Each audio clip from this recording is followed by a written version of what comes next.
یعنی وہ چیزیں بھی مت کرو جس کے تم زنا تک جا سکتے ہو. کوئی بھی انسان ڈائریکٹ زنا نہیں کرتا, پہلے اس کے شروعات میں کچھ چیزیں ہوتی ہے, تب شیطان بہکا کے اس گناہ تک پہنچا دیتا ہے. استغفر اللہ. تو ہر وہ راستہ جس سے آپ گناہ تک پہنچ سکتے ہو اس سے بچنا چاہیے. تو اس لیے کہتے ہیں نا, جو اسلام میں جو منع ہے کہ دیور سے پردہ ہے, جیٹ سے پردہ ہے, اسی طرح غیر محرم سے پردہ ہے, کوئی بھی کزن بھائی ہو اس سے پردہ ہے, سارے کزن بھائی سے پردہ ہے, بھابھی کو پردہ کرنا چاہیے دیور سے, سالی بہنوئی پردہ ہے. سالی بہنوں کی ہنسی مذاق کرنا اسلام نے جائز نہیں دیا ہے. جو لوگ کہتے ہیں سالی تو آدھی گھر والی, استغفر اللہ. اگر کوئی انسان جان بوجھ کے یہ بولتا ہے تو اس کا ایمان خطرے پڑ جائے گا. ایک ہے گناہ کرنا, اور دوسرا ہے کہ گناہ کو حلال سمجھنا, یہ کفر ہے. اگر کوئی گناہ کو حلال سمجھ لے تو یہ کفر ہے. تو یہ سالی بہنوں کا رشتہ یہ غیر محرم کا رشتہ ہے, پردہ ضروری ہے. اس طرح یہ دوست کی بیوی, یہ سب پردے والی کی چیز ہے. یہ دوست اپنی جگہ پر ہے, یہ بیوی سے کیا دوستی ہوتی ہے کہ دوست کی بیوی سے دوستی کرو, اس کے گھر پہ جا ہنسی مذاق کرو, یہ سب جائز نہیں ہے. صحیح الجامع کا حدیث میں 5045 اللہ کے رسول صلی اللہ علیہ وسلم نے ارشاد فرمایا کہ لوہے کی کیل کسی کے سر میں ڈال دی جائے, یہ بہتر ہے اس بات سے کوئی انسان کسی غیر محرم عورت کو یا لڑکی کو چھوئے, ٹچ کرے. تو یہ چھونا اتنا بڑا گناہ ہے غیر محرم کو کہ انسان کو پتہ چل جائے کتنا بڑا گناہ ہے, تو اپنے سر کے اندر کیل ٹھکوا لے گا, لیکن کسی غیر محرم عورت کو چھوئے گا بھی نہیں, ٹچ بھی نہیں کرے گا, ہاتھ بھی نہیں ملائے گا. اتنا بڑا گناہ کوئی معمولی چیز نہیں ہے. جو من میں ہم عمل کریں گے, جو من میں ہم نہیں کریں گے. اللہ اکبر. اسی طرح اور بھی اللہ تعالیٰ نے بہت اہم باتیں بیان کی. عقیدے کی بہت ساری باتیں اللہ نے اس کے اندر بیان کی ہے. نماز کا, پانچوں نماز کا ایک اجمالی ذکر اللہ نے کر دیا ہے, باقی تفصیل حدیث کے اندر موجود ہے. اس کے بعد اللہ تعالیٰ نے دعا بھی سکھائی ہے نبیوں کو, وہ دعا بھی اس کے اندر موجود ہے.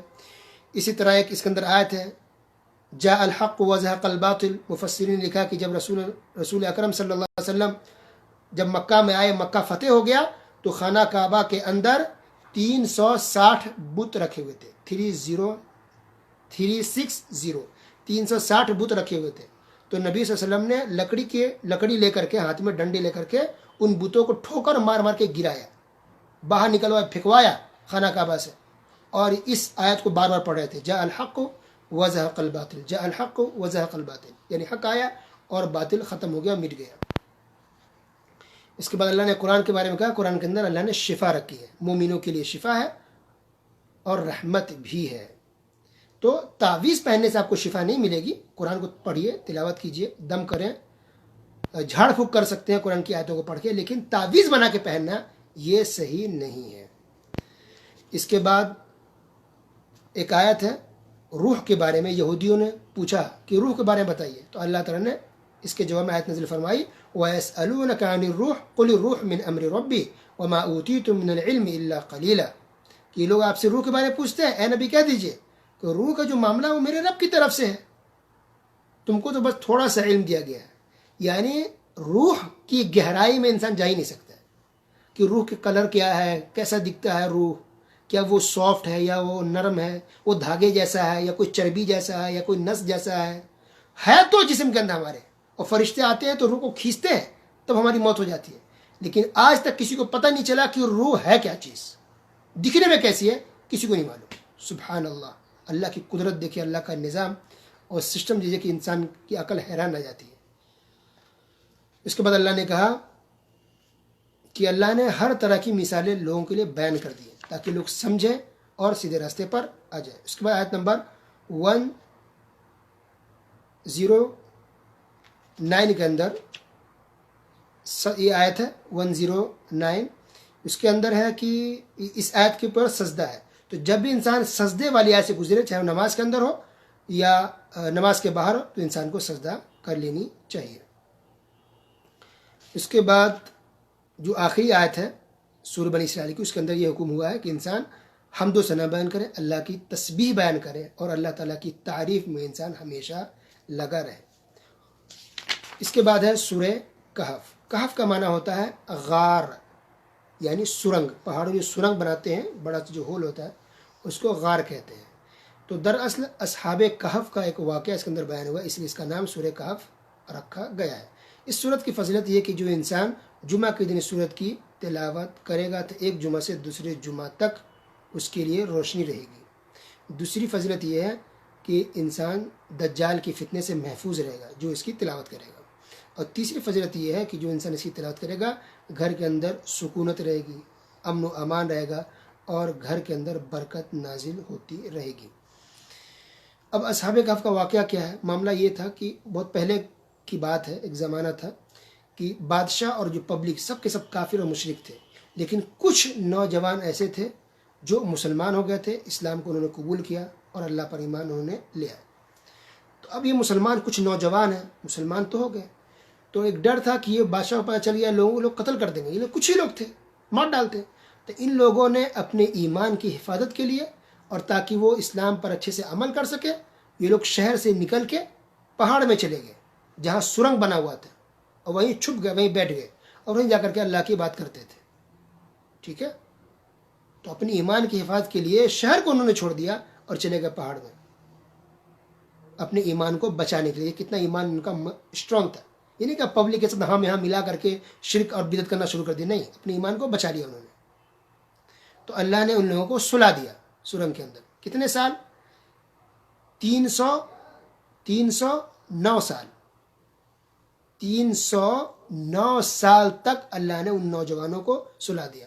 نوجوان کتنے تھے؟ تقریباً 9، ان کی تعداد 9 تھی یا 9 سے کچھ زیادہ یا کم رہی ہوگی۔ سوئے کتنا؟ 309 سال تک۔ اس کے بعد اللہ نے ان کو جگایا، جب جاگے تو بھوک لگی، تو ان کے بعد جو پیسہ تھا وہ لے کر کے شہر میں گئے۔ اب ان کو اندازہ نہیں تھا کہ 309 سال تک ہم سوئے رہ گئے۔ تو جب خریدنے سامان گیا، دکاندار پیسہ دیکھ کے تو بڑا گیا کہ یہ تو جو سکہ جو ہے، یہ کرنسی ہے، پیسہ، یہ تو بہت پرانے زمانے کا ہے۔